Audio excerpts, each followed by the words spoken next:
Welcome and hello and hello and welcome and hello. Happy Monday. Welcome and hello and welcome. And before I forget, welcome and hello and welcome to the show. Hello and welcome and hello. Now that we have the important housekeeping out of the way, I would like to just once again say welcome and hello. Thank you for joining me on an extremely special Monday edition. Of course, it is. That's not the size of your wiener, guys. Well, maybe it is, but we're not talking about wieners today. Maybe a little bit later in the show. It's Un, Poco, Mas, the show where we give you just a little bit more. Thank you so much for tuning in. I am extremely excited that you're here. The great Pipcat has joined us. What's up?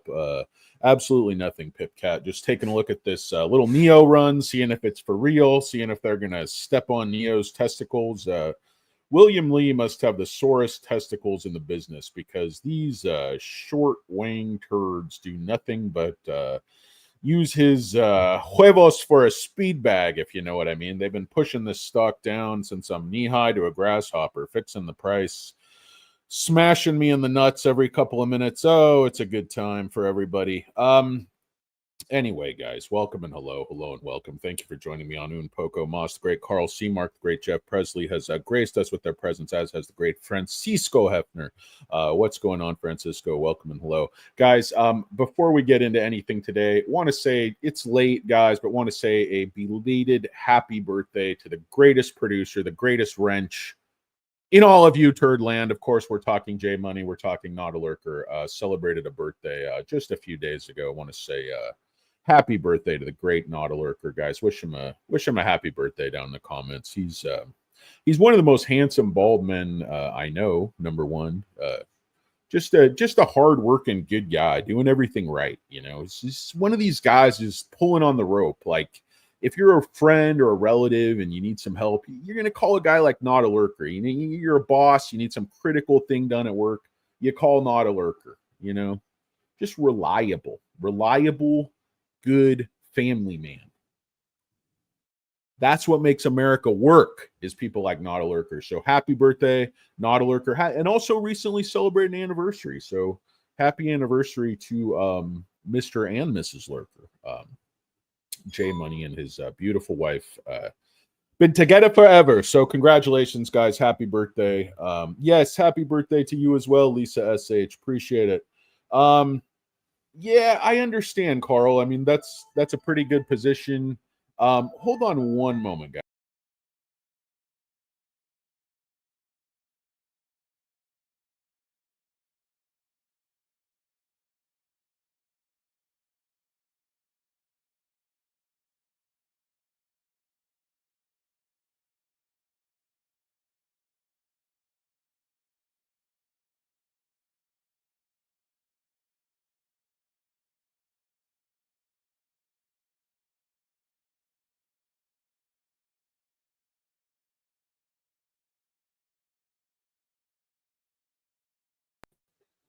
Hey guys, sorry about that. I had to take a quick call, but I'm actually running a few businesses here. I'm not a professional U-turder. The great Not a Lurker has joined us. We were just saying a big happy birthday, happy anniversary to the greatest producer in the business. Of course, if your business is working for free for an obnoxious fat guy going nowhere fast, stuck in first gear, if not reverse. Anyway. I can't even go in reverse because my neck doesn't bend. Yeah, my neck don't bend so good no more. And I was initially hurt by his words. Well, did you sustain any physical injury? I fell down the stairs and my shoes fell off and my head was all bashed apart. Oh, the great Saul Rosenberg has joined us. Anyway, guys, of course, we're talking Nio. Huge volume coming in today. 90 million shares traded. Stock was down about $3.40, I think, just a couple days ago, and made a big move on Friday and then a big move today. What does it all mean? I mean, people think it's all about the L90, and maybe it is, guys. I mean, I'm not Karnak here. I'm not Nostradamus. Hold that for the comments, guys. But what it's really about, and it's the same thing that happened with CRISPR. It's the same thing that happened with SoFi. The narrative runs out of room. The short runs out of room. They run into math. And then institutions start buying in and reality starts kicking in. The reality is that Nio could be one of the most important car and power and chip companies in the world in decades to come. And the fact that they're now tied up, so they're integrating more and more deeply with CATL all the time. CATL just signed another deal with their battery management company, which Nio, I think, is the major shareholder in. So CATL wants Nio.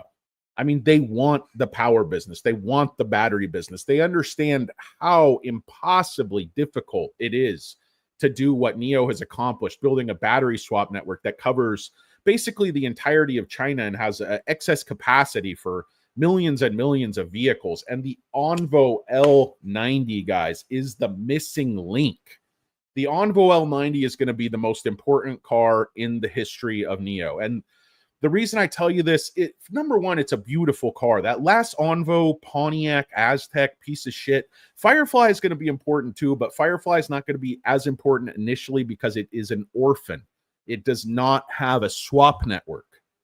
You mealy mouth, milk toast, half in, half out. Everybody's, oh, Nio, why should I hang in with Nio? It's never going to move.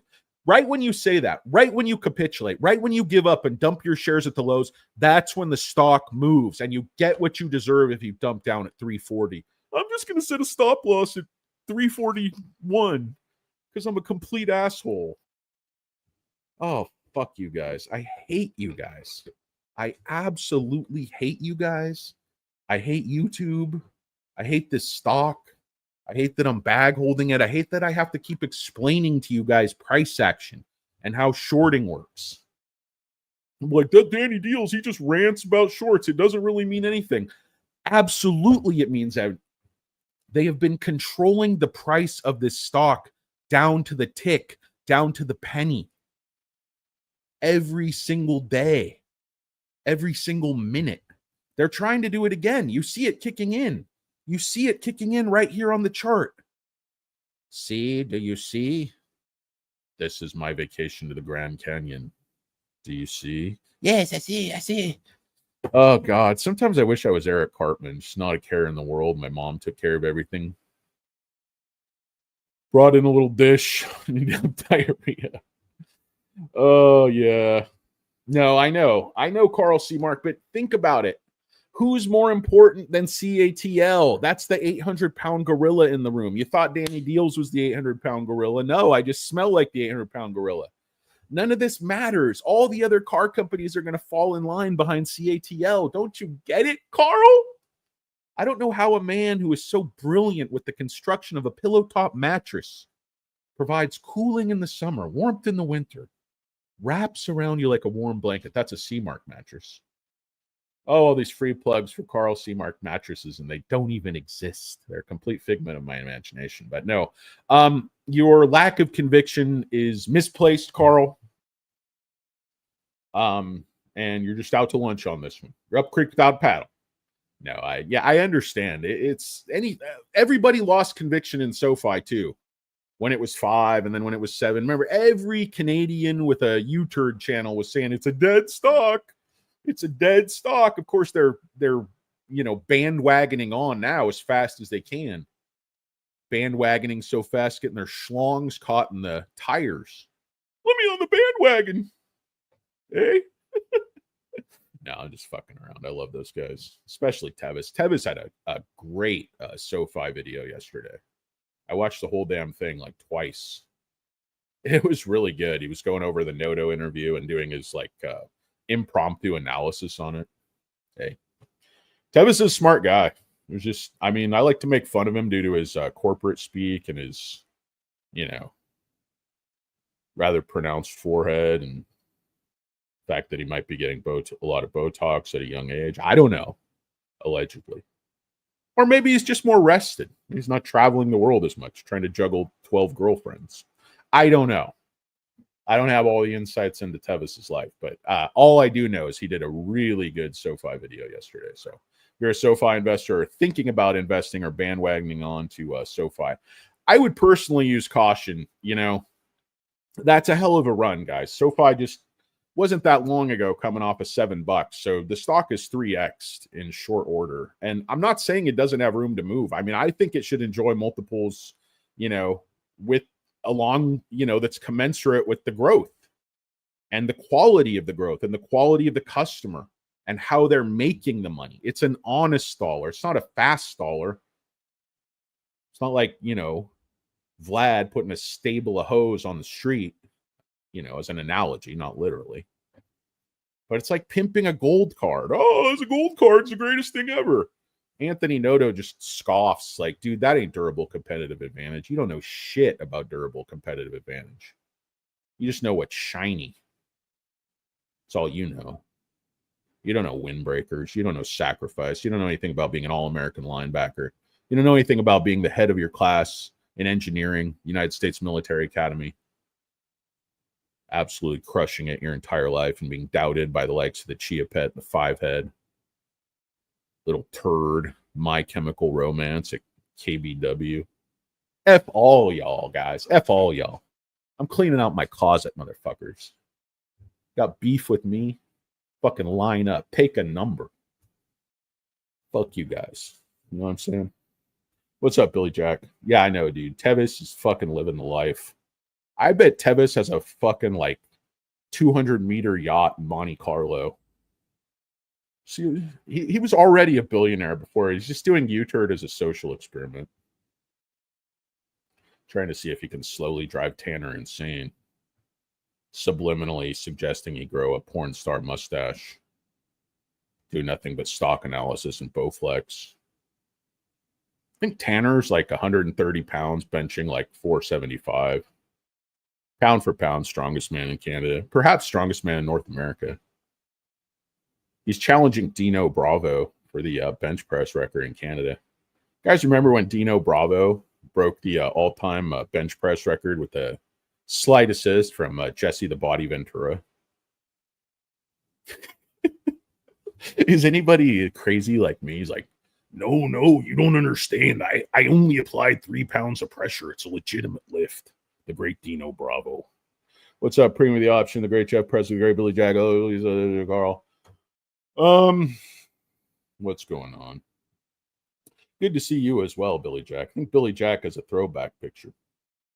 He was visiting his father in prison at that point or something. Oh, named him Sue. Changed it legally to Billy Jack when he turned 18. Sad story. Happy ending, though. Now it's all booty calls and shonies, Waffle Houses, and fast women.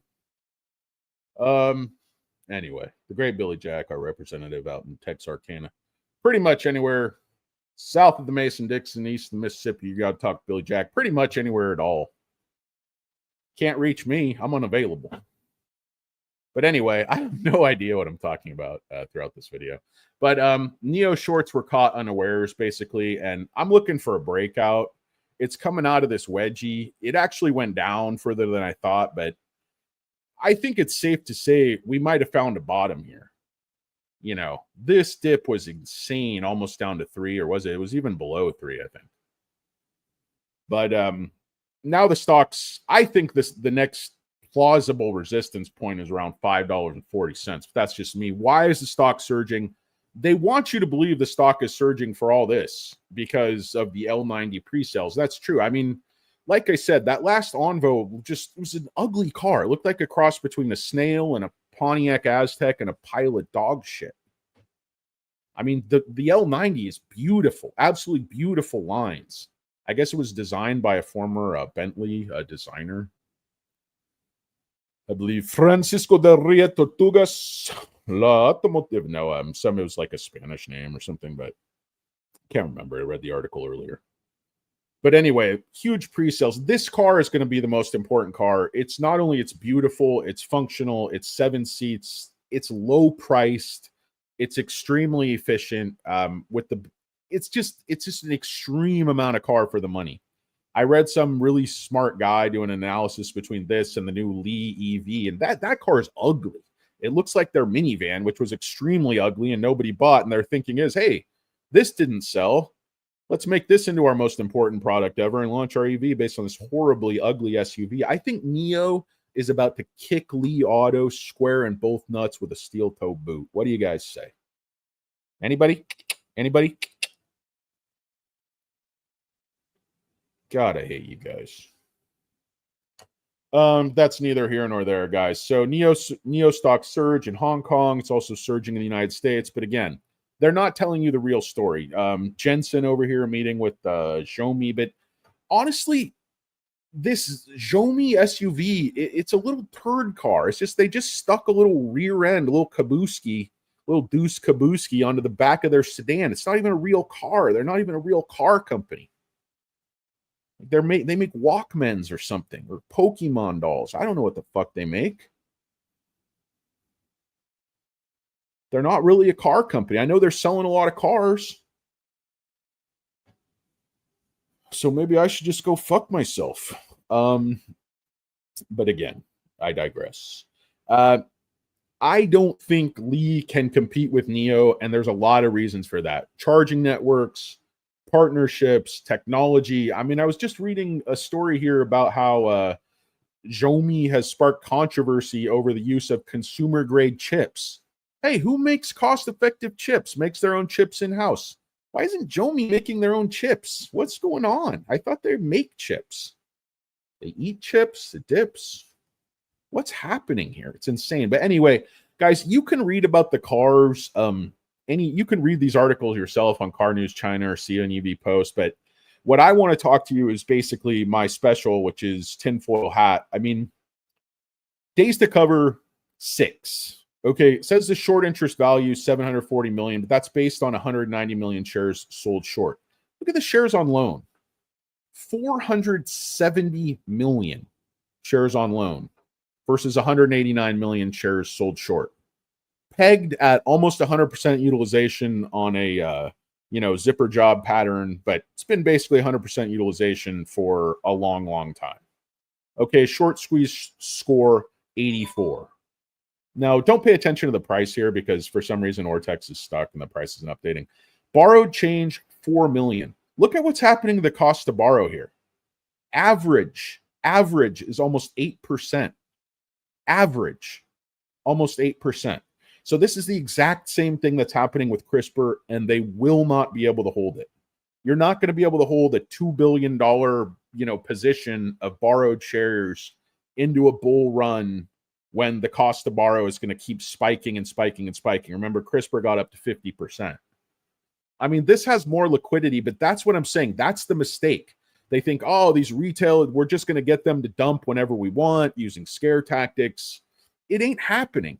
Retail was buying that dip at 350. These short, I don't know why they have all these shares on loan. It's obviously for some big future short attack, circle jerk fantasy these guys have. But right now, they're in big, big trouble, in my opinion. And they're, like I said, they're fixing the price, but they're dumping. No retail selling here into this.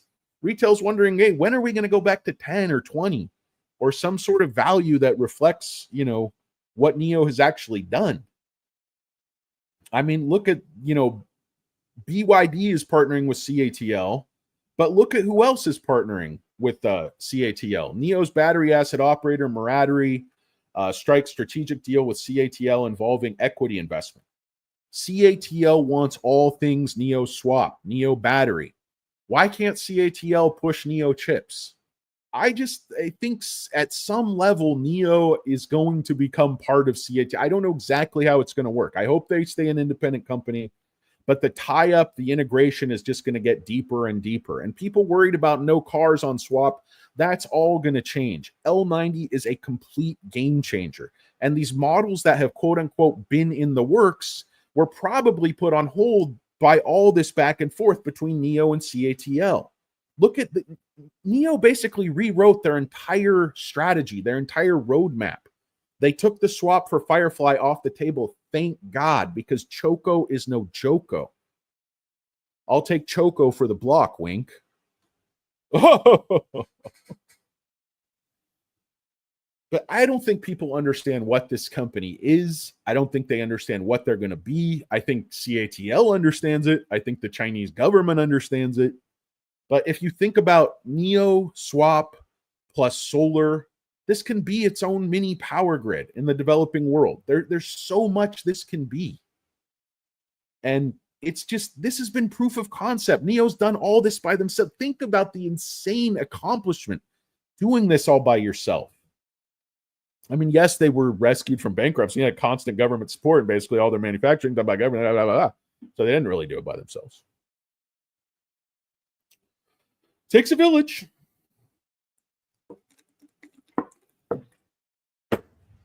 But anyway, you guys can read all this crap, but I just want to, like I said, go tinfoil hat. I mean, the short is deceptively huge on this stock. Fintel has 6.43 days to cover. That's a lot of days to cover when volume sparks like this. You could see the short volumes like Friday, heavy volume, heavy shorting at 50%. It's not super heavy. I mean, you see CRISPR gets up to 70% all the time, but under that kind of volume, I think it's pretty heavy. Okay. Ma'am, do you know why I pulled you over? I don't have time for this. I'm on a cell phone here. Well, you were speeding and changing lanes recklessly and you struck 3 vehicles. Listen. Okay, after I had my daughter, I cut my hair real short and I gained like 80 pounds. May I have your name? First and last name if you don't have your license. They just call me Karen. That's the character stock Karen, guys. Just really late for a soccer game, driving a minivan recklessly on a cell phone with a short bob haircut, bit of a pear shape, wearing a muumuu. Okay. All right, officer, why don't you put that in your... I'd like to know your name and badge number. I'd like to combine Karen with some First Amendment auditing. That could be humorous. Would you like to hear a humorous anecdote, kids? I don't have one. As you can tell, the show sucks.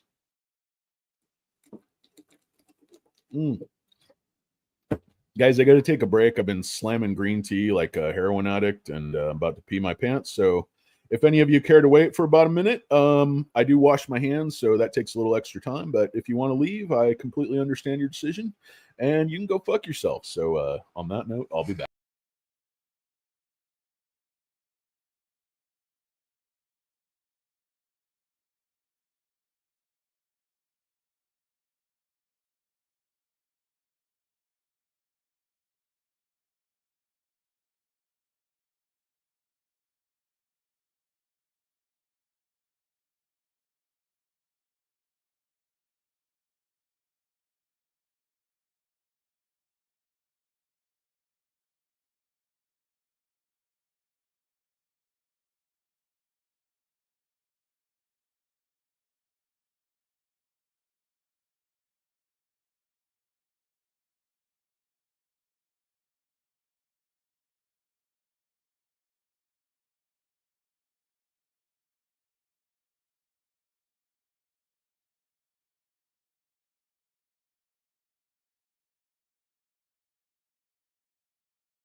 Hey guys, welcome back. Hello and welcome. Thank you for joining me. Welcome and hello and welcome. It's Un Poco Moss. Of course, they call me Cornbread, Little Danny Cornbread DiCarlo out in Vegas, kind of the Western U.S. because, of course, I am moist, doughy, and I crumble under pressure. They call me the tugboat because I'm short in stature.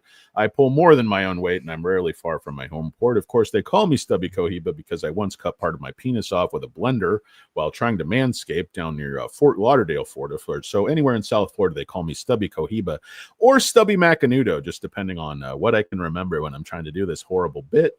They call me Hurricane Lopez. They call me Stock Karen. They call me Danny Deals. They call me just about everything besides late for dinner, of course, because I'm portly. Okay, the chunky stock monkey. They've been known to call me that. They have been known to call me the 800-pound gorilla, but I think they're at least 50 pounds off, one way or the other. No, I've never been as high as 800 pounds, actually. That would be a little bit problematic. That would be one of those shows where they got to, cut a hole in the wall. But I have been pretty fat. Actually pretty fat now. But I didn't pee on myself, even though I was rushing. So gold star for me. Am I right? Am I right or am I right? Oh, guys. Oh, I hate you guys so much. Oh, I hate you guys so much. Anyway, so that was really all I had, guys. They're really shorting this thing. In terms of institutional ownership, it's still quite low. I don't know. I hadn't looked at this, but it's actually up off those lows. So that's what you see. I know that BlackRock is, the biggest, I think one of the biggest shareholders in this turd. Let me take a look. UBS, Morgan Stanley. So UBS has just been on a tear buying. Morgan Stanley, Jane Street. Jane Street, this is kind of interesting because they increased their call position 300%. And then you see Citadel increasing their call position 45%. So you have to see, their put, Jane Street only increased their put 20% and on their last filing, and they increased their call almost 300%. So you have to be able to read these tea leaves, guys, like Jane Street, Susquehanna, Citadel. There's a few others, but these are basically the big shorts. Like they control the price action on the downside a lot of times. And then, the BlackRocks, the Vanguards, Morgan Stanleys, UBSs, State Streets, Clear Lake, whatever the fuck, whatever dumb shit you can make up.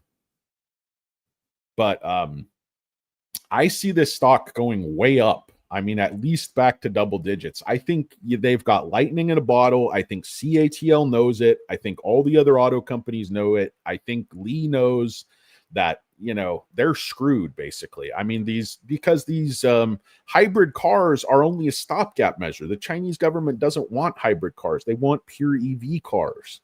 And I know the hybrids are extremely popular, but that's just because the charging infrastructure isn't there. When the swap network is built out all over the country, you just don't need hybrids anymore. What's the point? Why do you need gas stations? Why do you need pollution? Why do you need dirty fuels? Why do you need Lee trying to publish these, weekly sales numbers, make themselves look good and make us look small? Make me think I have a small wiener or whatnot. Get inside my head. Get me looking in a mirror, Get me thinking people are snickering at me in the locker room. The showers weren't as warm as they could be.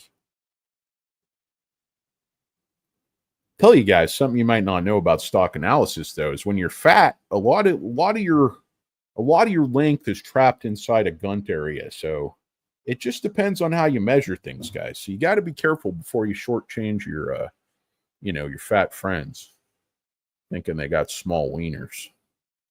Could be your problem. Could be you don't know anything about engineering and physics. You don't know how to properly deal with a gun when taking your calculations and your measurements. Got to have sat nav too. Measuring me at Tux, you better have sat nav. Gonna need direction. Oh my God, guys. I am man boobing for fun and profit, and I am man boobing at an extremely, extremely high level. I gotta run. This video has been completely pointless. I don't know what the fuck, guys. This show's terrible. Thank you. It's Neo. It's un poco mas. Happy birthday, Not a Lurker. Happy anniversary, man. You're the best. Thanks also to Princess J, and thank you to Alberto Berti Avalos. We appreciate you all. Peace.